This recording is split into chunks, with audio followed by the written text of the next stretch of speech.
نحمده ونصلي على رسوله الكريم اما بعد بسم اللہ الرحمن الرحیم۔ پانچواں باب نماز کا شغف اور شوق اور اس میں خشوع و خضوع۔ نماز ساری عبادتوں میں سب سے زیادہ اہم چیز ہے۔ قیامت میں ایمان کے بعد سب سے پہلے نماز ہی کا سوال ہونا ہے۔ آقا کا ارشاد ہے کہ کفر اور اسلام کے درمیان نماز ہی آڑ ہے۔ اس کے علاوہ اور بہت سے ارشادات اس بارے میں وارد ہے جو میرے ایک دوسرے رسالہ فضائل نماز میں مذکور ہے۔ اللہ تعالیٰ کا ارشاد نوافل والے کے حق میں۔ حق تعالیٰ شانہ ارشاد فرماتے ہیں کہ جو شخص میرے کسی ولی سے دشمنی کرتا ہے میری طرف سے اس کو لڑائی کا اعلان ہے، اور کوئی شخص میرا قرب اس چیز کی بنسبت زیادہ حاصل نہیں کر سکتا جو میں نے اس پر فرض کی ہے، یعنی سب سے زیادہ قرب اور نزدیکی مجھ سے فرائض کے ادا کرنے سے حاصل ہوتی ہے، اور نوافل کی وجہ سے بندہ مجھ سے قریب ہوتا رہتا ہے، یہاں تک کہ میں اس کو اپنا محبوب بنا لیتا ہوں، تو پھر میں اس کا کان بن جاتا ہوں جس سے سنے، اور اس کی آنکھ بن جاتا ہوں جس سے وہ دیکھے، اور اس کا ہاتھ بن جاتا ہوں جس سے وہ کسی چیز کو پکڑے، اور اس کا پاؤں بن جاتا ہوں جس سے وہ چلے۔ اگر وہ مجھ سے کچھ مانگتا ہے تو میں عطا کرتا ہوں، اور کسی چیز سے پناہ چاہتا ہے تو میں پناہ دیتا ہوں۔ فائدہ: آنکھ کان بن جانے کا مطلب یہ ہے کہ اس کا دیکھنا، سننا، چلنا پھرنا سب میری خوشی کے تابع بن جاتا ہے، اور کوئی بات بھی میری خلاف مرضی نہیں ہوتی۔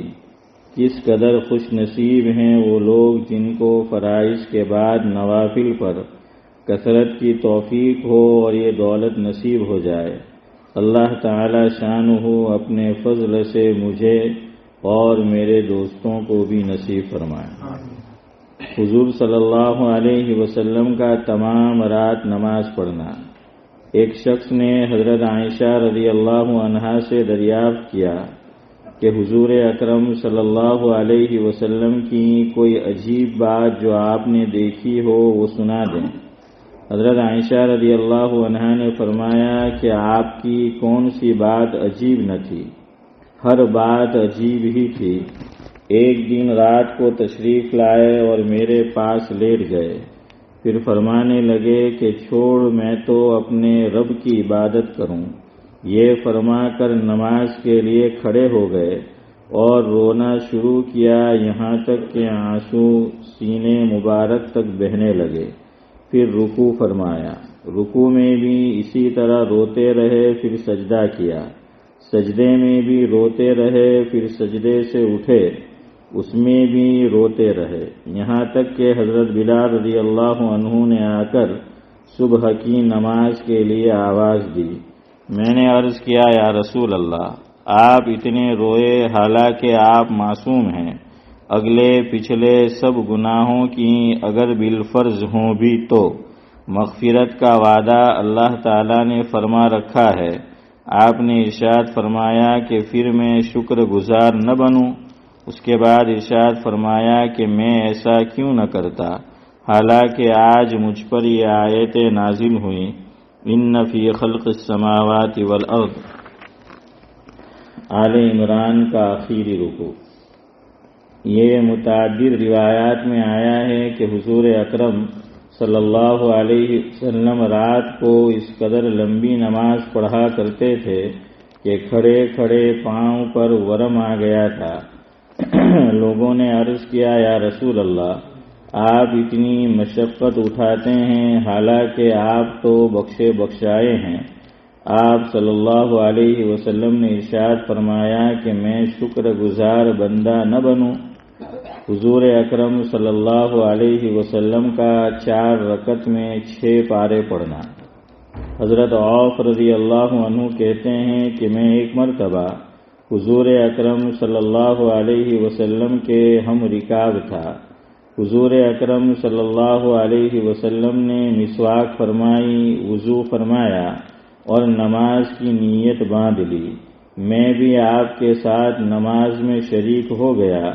حضور اکرم صلی اللہ علیہ وسلم نے سورہ بقرہ 1 رکعت میں پڑھی اور جو آیت رحمت کی آتی، حضور صلی اللہ علیہ وسلم اس جگہ دیر تک رحمت کی دعا مانگتے رہتے، اور جو آیت عذاب کی آتی اس جگہ دیر تک عذاب سے پناہ مانگتے رہتے۔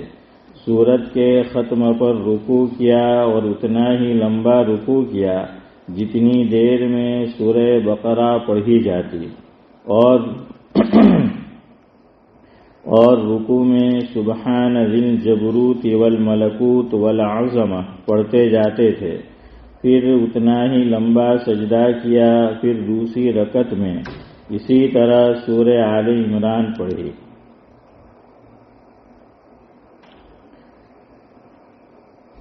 اور اسی طرح ایک رکعت میں ایک سورت پڑھتے رہے۔ اس طرح 4 رکعتوں میں 6.25 پارے ہوتے ہیں۔ یہ کتنی لمبی نماز ہوئی ہوگی جس میں ہر آیت رحمت اور آیت عذاب پر دیر تک دعا کا مانگنا، اور پھر اتنا ہی لمبا رکوع اور سجدہ تھا۔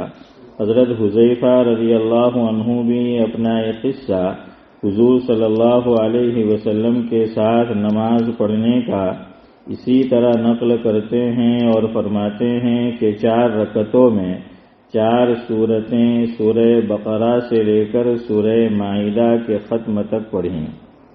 فائدہ: ان 4 سورتوں کے سوا 6 پارے، ان 4 سورتوں کے سوا 6 پارے ہوتے ہیں جو حضور اکرم صلی اللہ علیہ وسلم نے 4 رکعتوں میں پڑھے، اور حضور اکرم صلی اللہ علیہ وسلم کی عادت شریفہ تجوید و ترتیل کے ساتھ پڑھنے کی تھی، جیسا کہ اکثر احادیث میں ہے۔ اس کے ساتھ ہی ہر آیت رحمت اور آیت عذاب پر ٹھہرنا اور دعا مانگنا، پھر اتنا ہی لمبا رکوع سجدہ۔ اس سے اندازہ ہو سکتا ہے کہ اس طرح 4 رکعت میں کس قدر وقت خرچ ہوا ہوگا۔ بعض مرتبہ حضور اکرم صلی اللہ علیہ وسلم نے 1 رکعت میں سورہ بقرہ، آل عمران، مائدہ 3 سورتیں پڑھیں جو تقریباً 5 پارے ہوتے ہیں۔ یہ جبھی ہو سکتا ہے جب نماز میں چین اور آنکھوں کی ٹھنڈک نصیب ہو جائے۔ حضرت نبی اکرم صلی اللہ علیہ وسلم کا پاک ارشاد ہے کہ میری آنکھوں کی ٹھنڈک نماز میں ہے، اللہم ارزقنی اتباعہ، آمین۔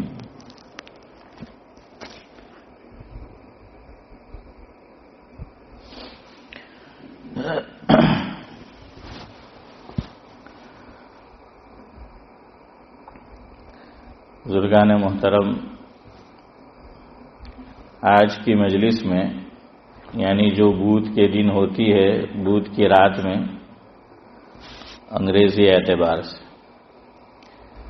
تو ایک نیا سلسلہ ہم نے شروع کیا تھا اسماء الحسنی کا۔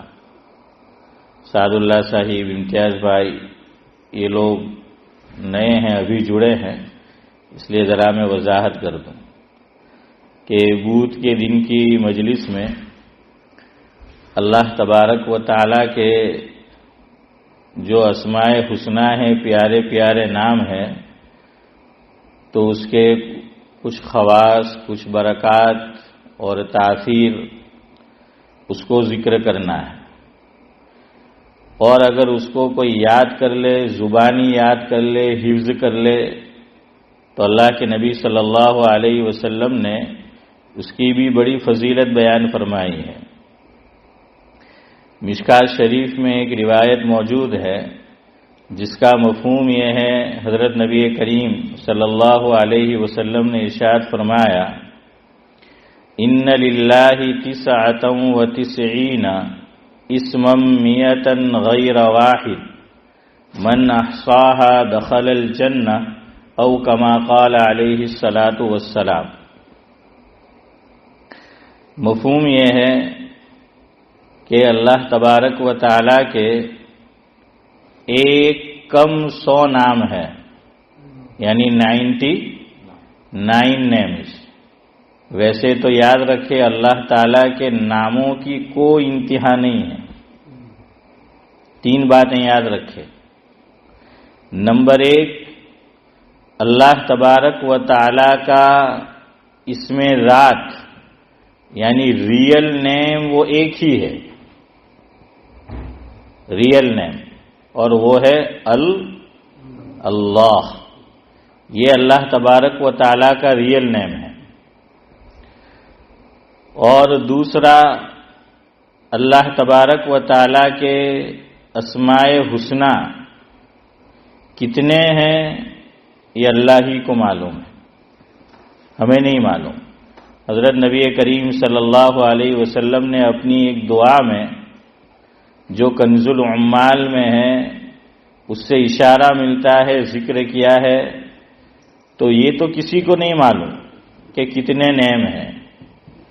اللہ تعالی خالق و مالک ہے، جب زمین پر درخت کتنے ہیں اسے کوئی گن نہیں سکتا، آسمان میں تارے کتنے ہیں اسے کوئی گن نہیں سکتا، تو اللہ تبارک و تعالیٰ کے صفاتی نام بھی اسی طرح انگنت ہے۔ لیکن تیسری بات کہ جو روایت، جو الفاظ ابھی میں نے آپ کو پڑھ کر سنائے، اس میں ایک ساتھ 99 نیم کو ذکر کیا گیا ہے۔ اسی لیے ہمارے یہاں مشہور ہے کہ اللہ تبارک و تعالیٰ کے کتنے نام ہیں؟ 99 نیم۔ یہ سب صفاتی نام ہے۔ یہ سب کیا ہے؟ صفاتی نام۔ تو ریئل نیم وہ تو ہے اللہ، اور صفاتی نیم وہ انگنت ہے۔ اور ایک روایت میں جو ابھی ذکر کی وہ 99 نیم آئے ہیں تو وہ مشہور ہو گئے ہیں۔ جو مسلمان اس کو یاد کر لے گا، زبانی یاد کرے گا، سمجھ کر اس کا معنی اور میننگ سمجھ کر، تو اللہ تبارک و تعالی حضرت نبی کریم صلی اللہ علیہ وسلم نے ارشاد فرمایا کہ اسے جنت میں داخل فرمائیں گے۔ میننگ کے ساتھ کیوں؟ ہر نام کا میننگ ہوگا تو میں اور آپ جس نے اس نام کو زبانی میننگ کے ساتھ، ترجمے کے ساتھ یاد کیا، ہم جو بھی کام کریں گے تو اللہ تعالیٰ کے نام کا یہ اثر ہوگا کہ ہمیں استحضار رہے گا کہ مجھے اس وقت کیا کرنا چاہیے، کیا نہیں کرنا چاہیے۔ تو اس لیے آدمی اس کی وجہ سے کرنے کے کام کرے گا اور نہ کرنے کے کام سے رکا رہے گا۔ یہ ہے یاد رکھنے کا فائدہ، میننگ کے ساتھ زبانی یاد کرنے کا اور یاد رکھنے کا اور اس کو پڑھتے رہنے کا۔ تو بہرحال شروع میں ہمارا معمول ہے کہ کبھی حمد، کبھی نعت اور کبھی مضمون کے اعتبار سے کچھ اشعار کی صورت میں کچھ باتیں آپ کو سنائی جاتی ہے۔ تو آج بھی میں اسی سے ابتدا کرتا ہوں جس میں اللہ تعالیٰ کی حمد بھی ہے اور مناجات بھی ہے۔ 2 چیزیں ہیں۔ حمد کہتے ہیں اللہ تبارک و تعالیٰ کی تعریف کرنے کو، اور مناجات کہتے ہیں اللہ تبارک و تعالیٰ سے مانگنے کو۔ مانگنا اس کا نام ہے مناجات۔ شاعر مشرق علامہ اقبال علیہ الرحمہ کے کلام میں بھی سعد اللہ صاحب یہ مناجات موجود ہے۔ آپ کی طرف مہاراشٹر میں پتہ نہیں ہوتا تھا یا نہیں ہوتا تھا، لیکن بچپن میں جب میں نے اسکول پڑھا اس وقت تھا، اب شاید ہو سکتا ہے نہ ہو۔ تو عام طور سے علامہ اقبال علیہ الرحمہ کی لکھی ہوئی مناجات صبح میں اسکول کے اندر ایک چیز ہوتی تھی، پرارتھنا کرنا۔ کیا بولتے تھے؟ پرارتھنا۔ تو ڈائریکٹ جو ہے وہ اسکول شروع نہیں ہو جاتا تھا، بلکہ پہلے پرارتھنا جو ہے وہ ہوتی تھی۔ تو جمعہ کے دن میں ہماری جہاں میں نے اسکول میں پڑھا اس کی بات کرتا ہوں، تو چونکہ جمعہ کا دن مسلمانوں کی عبادت کا دن ایک خاص اعتبار سے شمار کیا جاتا ہے، تو اسکول کے اندر علامہ اقبال کی لکھی ہوئی وہ مناجات وہ ایک بچہ پڑھتا تھا اور سب اس کا پھر فالو کرتے تھے، اس کو دہراتے تھے، اور وہ کیا ہے؟ لب پہ آتی ہے دعا بن کے تمنا میری۔ دیکھیے اسماعیل چچا کو بھی یاد ہے، ماشاء اللہ، اب بھی پڑھتے تھے، ہاں سبحان اللہ۔ تو وہ جو ہے وہ پڑھائی جاتی تھی، لیکن اب تو انہوں نے پورا نصاب اسکول کا بدل دیا اور ایسے ایسے کام کیے ہیں کہ خدا کی پناہ۔ ہاں ہمیں تو کیا پڑھایا گیا تھا، جیسے اے بی سی ڈی کے اندر بھی کہ A for apple, B for brother ہوتا ہے، اور اسی طرح عربی کے اندر کہ الف سے اللہ، با سے بولو بسم اللہ۔ میں سوچ رہا تھا کہ محمد بولے گا با سے بلّہ ہے، کہ کرکٹ کا شوقین ہے تو با سے بلّہ بولے گا۔ تو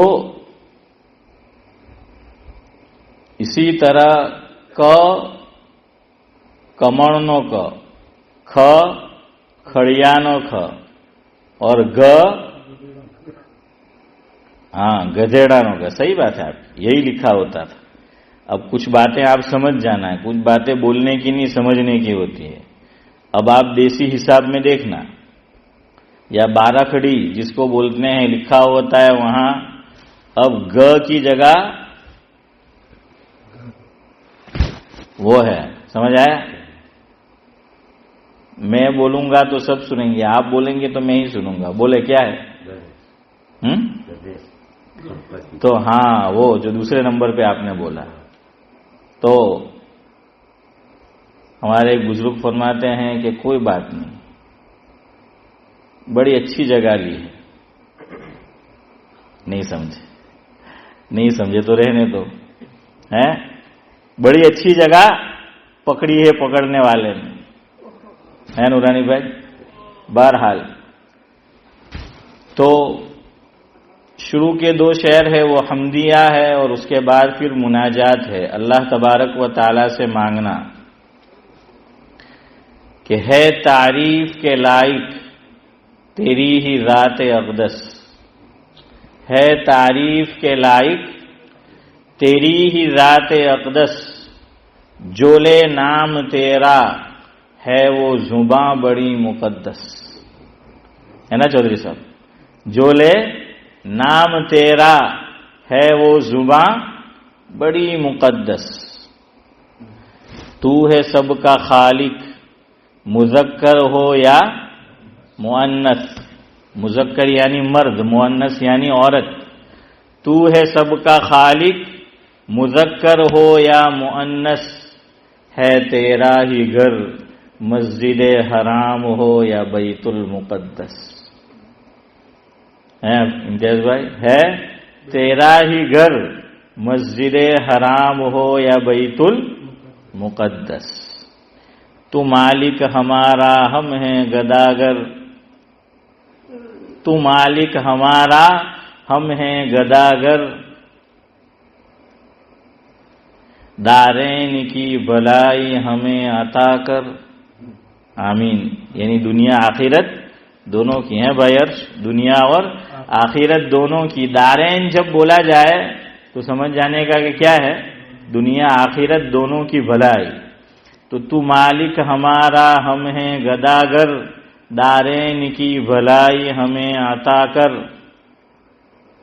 ہم ہیں گناہوں میں ڈوبے معافی عطا کر، ہم ہیں گناہوں میں ڈوبے معافی عطا کر، ہو جا ہم سے راضی رضا اپنی عطا کر، رکھا ہے نفس و شیطان قیدی بنا کر، رکھا ہے نفس و شیطان قیدی بنا کر۔ یہ بات صحیح ہے، قرآن کہہ رہا ہے۔ ہاں انسان کے نورانی بھائی کتنے دشمن؟ 2. اللہ کرے کہ 2 ہی ہو. حسن بھائی اللہ کرے کہ 2 ہی ہو، ورنہ آج تو ان گنت ہے، پتہ ہی نہیں چلتا کون اپنا ہے. بس یہ سب سپنا ہے، اپنا کون ہے اب کچھ پتہ نہیں چلتا.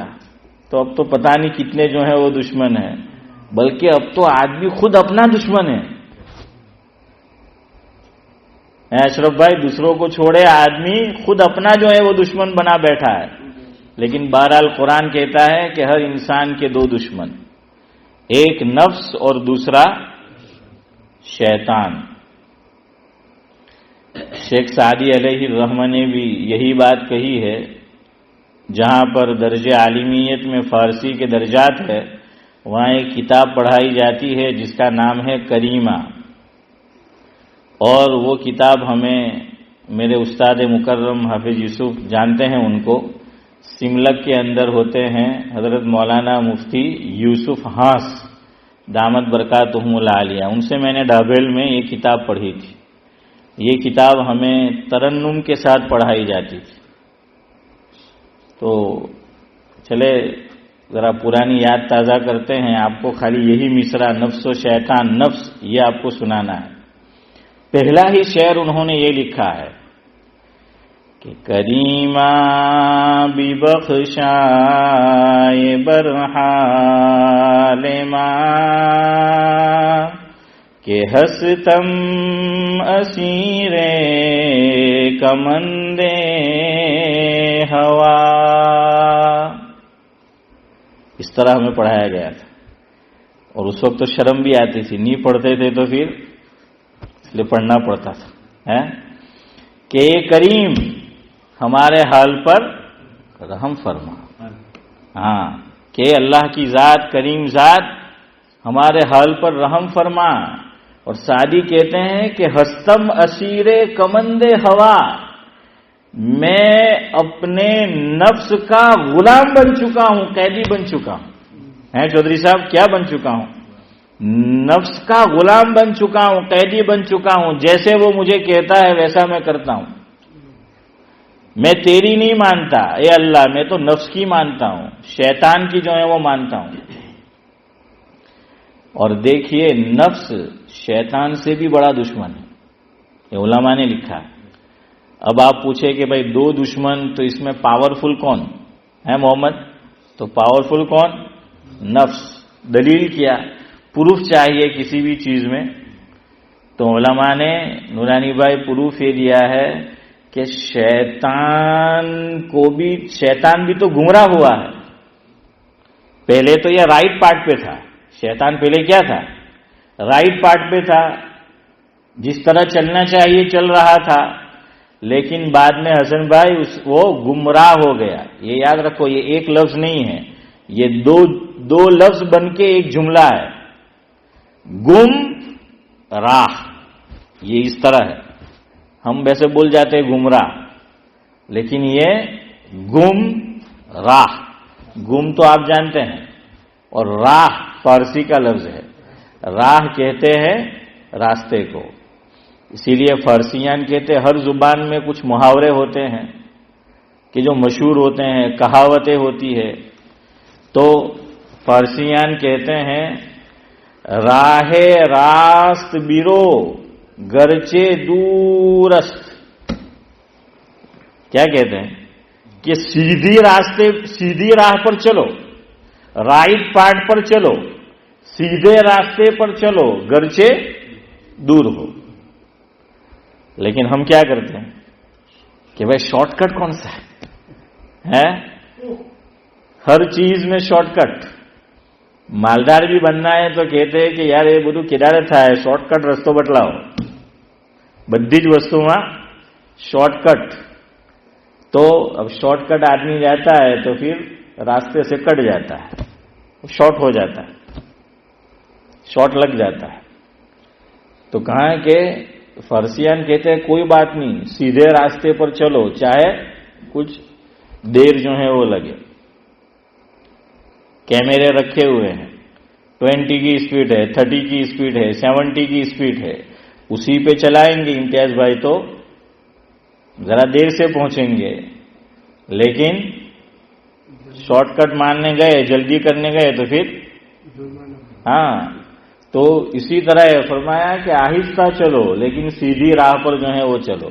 تو علماء نے لکھا ہے کہ نفس یہ شیطان سے بھی بڑا دشمن ہے، اس لیے کہ شیطان کو بہکانے والا اور سیدھے راستے سے ہٹانے کے لیے کوئی نیا شیطان نہیں تھا۔ شیطان تو خود شیطان ہے، وہ گرو گھنٹال ہے۔ یہ شیطان تو سب کے لیے بولا جاتا ہے، اس کا اصل نام ہے عزازیل۔ جو سب سے بڑا جو شیطان جس نے حضرت آدم علیہ السلام کو سجدہ نہیں کیا، اس کا کیا نام ہے؟ عزازیل۔ ہمارے حضرت فرماتے تھے بر وزن ایک کنٹری ہے، اب آپ سمجھ جانا۔ تو خیر بہرحال تو اس کو بھی نفس نے جو ہے وہ گمراہ کیا۔ تو سعدی نے بھی یہی کہا ہے، خیر میں آپ کو سنا رہا تھا، رکھا ہے نفس و شیطان قیدی بنا کر، کرم سے اپنے خلاصی عطا کر۔ ہمیں تو مانگنا بھی نہیں آتا، ہمیں تو مانگنا بھی نہیں آتا، سب کچھ تو بے مانگے عطا کر۔ آمین۔ سب کچھ تو بے مانگے عطا کر، آخری 2 مصرے ہیں۔ جس نے بھی دعاؤں کا کہا ہے، جس نے بھی دعاؤں کا کہا ہے، مقصد میں اسے کامیابی عطا کر۔ ہم ہے سائل تو ہے آقا، ہم ہے سائل تو ہے آقا، ہم ہے منگے تو ہے داتا، ہم ہے منگے تو ہے داتا۔ دعاؤں میں اثر دے قبولیت عطا کر، دعاؤں میں اثر دے قبولیت عطا کر۔ آمین۔ بہرحال انشاءاللہ جو وقت پہ ختم کرتے ہیں اسی پہ ختم کریں گے۔ اب آپ کو اللہ تبارک و تعالی کے نام کے خواص پہلے یہ بتاتا ہوں۔ راندیر کے اندر 2 دینی ادارے ہیں، جس میں ایک ادارے کا نام ہے دارالعلوم اشرفیہ، 100 سال سے بھی پرانا ادارہ ہے۔ انڈیا کے اندر ہمارے اکابر نے جو دارالعلوم دیوبند قائم کیا اور اس کا قیام وجود میں آیا، اس کے فوراً بعد دیوبند کے جو مدارس وجود میں آئے تو اس میں ایک دارالعلوم اشرفیہ ہے۔ بہت پرانا دارالعلوم دیوبند کی جتنا پرانا ادارہ ہے یہ، اس کے 6 یا کم و بیش کچھ مہینے کے بعد دارالعلوم اشرفیہ کا قیام ہوا ہے۔ تو وہاں ایک محتمی ہوئے ہیں، اللہ تعالیٰ مرحوم کو غری کے رحمت کرے، جس سے میری مراد ہے حضرت مولانا اشرف صاحب احمد اشرف نور اللہ مرقدہ۔ تو دارالعلوم اشرفیہ سے جو کتابیں چھپتی ہے مدرسے کی طرف سے، اس میں یہ کتاب بہت چھپتی ہے، گجراتی زبان میں بھی ہے، اردو میں بھی ہے، انگریزی میں بھی ہے۔ کتاب کا نام ہے وظائف اشرفیہ۔ کیا نام ہے؟ وظائف اشرفیہ۔ میرے پاس بھی ایک نسخہ یہاں الحمدللہ موجود ہے گجراتی زبان میں، اس میں پیج نمبر 7 پر یہ لکھا ہوا ہے، اس میں سب اللہ تبارک و تعالیٰ کے نام کے خواص بتلائے ہیں۔ علماء نے مختلف چیزوں پر جو ہے وہ کام کیا ہے، تو اس کتاب میں یہی کیا گیا کہ اللہ تعالیٰ کے جو مبارک نام ہیں تو بطور وظیفہ اور وظائف اس کو ذکر کیا گیا ہے۔ تو میں آج کی مجلس میں لفظ اللہ، اس لیے کہ ہمیشہ ریئل نام پہلے ہوتا ہے اور نک نیم کیا ہوتا ہے بعد میں، صفتی نام کا مطلب نک نیم، تو اللہ کا ریئل نیم یہ اللہ ہے۔ تو فرمایا کہ جو مسلمان مفہوم ہے، اپنے اس کا جو گھر ہے اور گھر کے اندر میں انسائٹ اب جیسے ہی داخل ہو تو جیسے وہ گھڑی لگی ہوئی ہے مسجد میں تو اس طرح، یا یہاں جو گھڑی لگی ہوئی ہے اس حصے میں، اوپر کے حصے میں فرمایا کہ اللہ یا اللہ، یا تو اللہ لکھو یا پھر یا اللہ لکھو، اور 3 جگہ لکھ کے رکھو۔ مکان میں کتنی جگہ؟ 3 جگہ لفظ اللہ جو ہیں وہ لکھ کے رکھو۔ انشاءاللہ العزیز اس گھر میں رہنے والے، یعنی جس کو کہیں گے ایک ہے مکان، ایک ہوتا ہے مکان، اور جو اس میں رہتے ہیں اسے کہا جاتا ہے مکین۔ کیا بولتے ہیں؟ مکین۔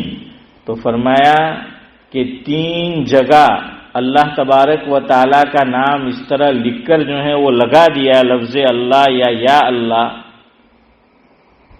کبھی بھی گھر میں رہنے والے یعنی مکین دب کر انہیں موت نہیں آئی۔ دب کر یعنی مکان مکین پر کبھی گرے گا نہیں۔ 2 باتیں الگ ہیں، مکان تو گرے گا جب اس کو گرنا ہوگا، ہے مکان تو گرے گا جب اس کو گرنا ہے، لیکن انشاءاللہ اگر وہ گرا بھی تو اس وقت کوئی گھر میں موجود نہیں ہوگا، باہر گئے ہوں گے اور ان کو کچھ نقصان نہیں پہنچے گا۔ مکان کی گارنٹی نہیں دی جا رہی، کس کی گارنٹی دی جا رہی؟ مکین کی گارنٹی دی جا رہی۔ سمجھ رہے ہو بات؟ ہاں، ورنہ الٹا مت کر دینا۔ سمجھ آئے کہ مکان کی گارنٹی نہیں ہے، کس کی گارنٹی ہے؟ مکین کی، یعنی اس میں رہنے والوں کی گارنٹی ہے۔ اور دیکھیے ایسی موت سے اللہ کے نبی صلی اللہ علیہ وسلم نے پناہ چاہی ہے۔ حدیث سے پاک کی ایک کتاب ہے جس کا نام ہے ابو داؤد شریف۔ ابو داؤد شریف میں اللہ کے نبی صلی اللہ علیہ وسلم کی ایک ساتھ ایک ہی جگہ چند دعائیں موجود ہے، یعنی اللہ کے نبی صلی اللہ علیہ وسلم نے وہ دعائیں دراصل اللہ تعالیٰ سے پناہ چاہیے۔ کیا ہے؟ اللہم انی اعوذ بک من الہدم واعوذ بک من التردی ومن الغرق والحرق والحرم واعوذ بک ان اموت لدیغا الی آخرہ۔ تو پہلی ہی دعا اللہ کے نبی صلی اللہ علیہ وسلم نے یہ کی ہے کہ اللہم انی اعوذ بک من الہدم، اے اللہ، مفہوم ہے کہ میری موت اس طرح نہ آئے کہ کوئی چیز مجھ پہ گر جائے، کوئی چیز مجھ پہ گر جائے یا میں گر جاؤں۔ کبھی ایسا ہوتا ہے کہ کوئی چیز گرتی ہے اور کبھی آدمی اوپر چڑھا ہے اور اللہ نہ کرے پھسل کر، یا ویسے ہی کبھی چکر آ جاتے ہیں تو سیدھا نیچے جو ہے وہ آ جاتا ہے۔ تو اللہ اگر توفیق دے تو یہ دعا یاد کرو اور مانگا کرو، بڑی پیاری دعا ہے۔ اس میں پہلے نمبر پر یہ فرمایا گیا کہ اے اللہ میری موت دب کر نہ آئے، گر کر جو ہے وہ نہ آئے، دب کر، گر کر، ڈوب کر پانی میں، جل کر، یا سانپ بچھو کوئی چیز مجھے کاٹ لے، یہ سب دعا کے الفاظ ہے۔ اللہ کے نبی صلی اللہ علیہ وسلم نے یہ دعا مانگی ہے اور سکھائی ہے۔ حالانکہ ایک طرف یہ بات بھی ہے کہ اللہ نہ کرے کسی کی موت گر کر آئی، دب کر آئی، ڈوب کر آئی، جل کر آئی، زہریلی چیز نے کاٹ لیا، کاٹ کر آئی، تو اخروی اعتبار سے ایسا مسلمان کیا کہلائے گا؟ شہید، شہادت کی موت ہے، لیکن اخروی اعتبار سے، دنیاوی اعتبار سے نہیں۔ لیکن پھر بھی حضور نے پناہ چاہیے۔ کیوں؟ آدمی کی موت اچانک آ جاتی ہے تو کسی سے لین دین باقی ہے، وصیت جو ہے وہ نہیں کی ہے، توبہ نہیں کی ہے، اللہ نہ کرے، تو اس کا موقع ہی نہیں ملتا۔ اور خاص کر آدمی 40 سال، 50 سال، 55 سال تک یہ سوچتا ہے کہ یار ابھی تو بہت زندگی پڑی ہے، ہاں اور جئیں گے ابھی تو 60 سال، 70 سال، 80 سال۔ وہ منظور بھائی مجھے کہنے لگے، حافظ یوسف کچھ دن پہلے مجھے کہنے لگے کہ موسیٰ ورزش کیا کرو تو اس سے صحت جو ہے وہ اچھی رہتی ہے، عمر میں بھی صحت میں برکت تو عمر بھی پھر لمبی ہوتی ہے۔ میں نے کہا کہ ابھی انڈیا میں ایک کامیڈین تھا، وہ میں BBC پہ نیوز پڑھتا رہتا ہوں، وہ سریواستو، میں نے کہا کہ وہ تو کسرت کرتے کرتے مرا ہے اشرف بھائی۔ ہاں وہ تو کیا کر رہا تھا، ایکسرسائز کر رہا تھا، اور کچھ جو ہے وہ ہو گیا اور ہسپتال میں وہ گیا وینٹیلیٹر کے اوپر، تو پھر جو ہے وہ واپس آیا ہی نہیں۔ میں نے کہا کیا گارنٹی ہے موت کی کہ یہ سب خیال لے کے کہ بھئی یوں ورزش، میں ورزش کرنے کو منع نہیں کر رہا کہ نہ کرو، اس کے اپنے فوائد ہوں گے، لیکن آدمی کو جانا ہے تو جس چیز کو وہ صحت کا ذریعہ سمجھ رہا ہوتا ہے وہی چیز موت کا سبب بن جاتی ہے۔ اس لیے حضور نے پناہ چاہی کہ ایکسیڈنٹ کی موت سے جو ہے وہ پناہ چاہو، اور ایکسیڈنٹ میں تو بعض مرتبہ میراث کے بھی مسائل پھر کھڑے ہو جاتے ہیں، 2 آدمی مرے، 4 آدمی مرے، اب کون پہلے مرا کون بعد میں کیا معلوم۔ بعض مرتبہ تو آپ بتا کہ کار بھکو بولی جائے، سمجھ آیا؟ ہاں، اس لیے یہ بہت پیاری دعا ہے، اللہ تعالیٰ سے مانگا کرو۔ الحمدللہ تحدیث سے نعمت کے طور پہ کہتا ہوں، عام طور پہ میں یہ صبح مانگ کے نکلتا ہوں، انسان ہے کبھی رہ بھی جاتا ہے، ہاں وہ رہ بھی جاتا ہے، یہ نہیں کہ پابندی ہوتی ہے، لیکن الحمدللہ جہاں تک یاد رہتا ہے گھر سے نکلتا ہوں صبح تو یہ پڑھ کے نکلتا ہوں۔ ہاں کبھی جلدی ہوتی ہے، یہ مسلح ٹینشن والا معاملہ ہے حافظ صاحب، کبھی لیٹ آنکھ کھلی تو پھر سب دعائیں بھی بھول جاتے کہ کیا اسماعیل چاہتا کہ کیا پہنچا ہے۔ ہاں اتنی ٹینشن والی چیز ہے، یہ اتنا پریشر جو ہے وہ رہتا ہے، یہ کوئی آسان نہیں ہے۔ تو واقعی میں وہ عام طور پہ جو بھولتا ہوں نا وہ اسی وقت حسن بھائی کہ لیٹ آنکھ کھلی تو بدو کی خبر نہیں پوچھ چکے، رہتا بھی دور ہوں، اسی اسٹریٹ میں رہتے تو چلو کوئی بات نہیں ہے، یا تو کتنی ٹریفک لائٹ کو پاس کر کے آنا پڑتا ہے۔ خیر بہرحال وقت جو ہے وہ ہو گیا ہے، جلدی جلدی سن لو دوسرا وظیفہ، انشاءاللہ چلتی رہے گی باتیں تو اس اعتبار سے۔ تو دب کر موت نہیں آئے، ہاں لیکن یقین ہونا چاہیے، تو وہ لکھ کے رکھو۔